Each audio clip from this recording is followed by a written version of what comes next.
Սուրբ գրքում շատ դեպքեր կան, որ մեղավորները փրկվել են խաչի վրայի ավազակի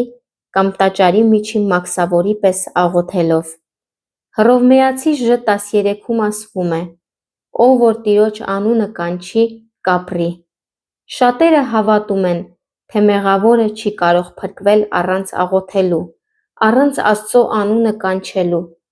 Սուրբ Գիրքը չի շեշտում, թե մեղավորը պետք է աղոթի, որպեսզի փրկվի։ Հիրավի, Հռովմեացիս Ժ 13-ին հաջորդող համարում բացատրություն կա, որը ցույց է տալիս, թե Տիրոջ անունը կանչելը սրտում հավատալու ապացույցն է, այսինքն այն հավատքի, որը փրկություն է գործում։ Հռովմեացիս Ժ 13:14։ Վասնզի ամեն ով որ Տիրոջ անունը կանչի, կապրի։ Արդ ինչպես կանչեն, որին չհավատացին,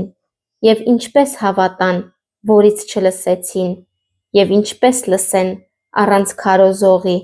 և ինչպես քարոզեն, եթե չուղարկվեն։ Տերը քաջալերում է մեղավորին աղոթելու և լսում ու պատասխանում է մեղավորի աղոթքին, եթե նա հավատում է Քրիստոսին։ Հիսուս լսեց խաչի վրայի ավազակի աղոթքը, սակայն Աստծո խոսքն ասում է. «Արդ ինչպես կանչեն, որին չհավատացին»։ Անտարակույս նա, ով պիտի փրկվի, պետք է հավատա։ Աղոթքը հավատքի ապացույցն է։ Կարևոր չէ, որ մեկը երկար աղոթի։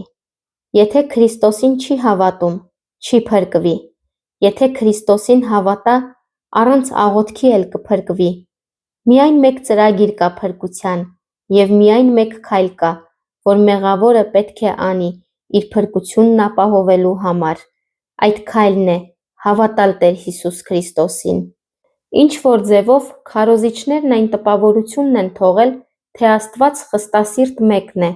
և թե շատ արցունք, աղաչանք, աղաղակ և երկարատև տրտմություն է պետք, որպեսզի նա լսի մեղավորի աղոթքն ու փրկի նրան։ Նաև այն տպավորությունն են թողել, թե Աստծո հոգը չէ, և թե մեղավորները ինչ-որ ձևով պետք է դիպչեն Աստծո սրտին և համոզեն նրան, որպեսզի հոժարի իրենց փրկել։ Ինչ սխալ գաղափար է, բարի և սուրբ Աստծո մասին, որն այնպես սիրեց աշխարհը, մինչև իր միածին Որդուն տվեց, որպեսզի ամեն ով որ նրան հավատա,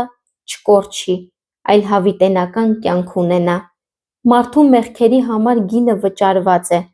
և Աստծո բարկությունը վերցված է ցանկացած մեղավորից, ով ուզում է փրկվել։ Հայրը և Որդին ավելի են ուզում փրկել մեղավորին, քան մեղավորն ինքն է ուզում փրկվել։ Փառք Աստծո, ես պետք չունեմ Աստծուն աղաչելու, որ մեղքերս ների, նա կների այն վայրկյանին, երբ ես կհոժարեմ նրան հավատալ։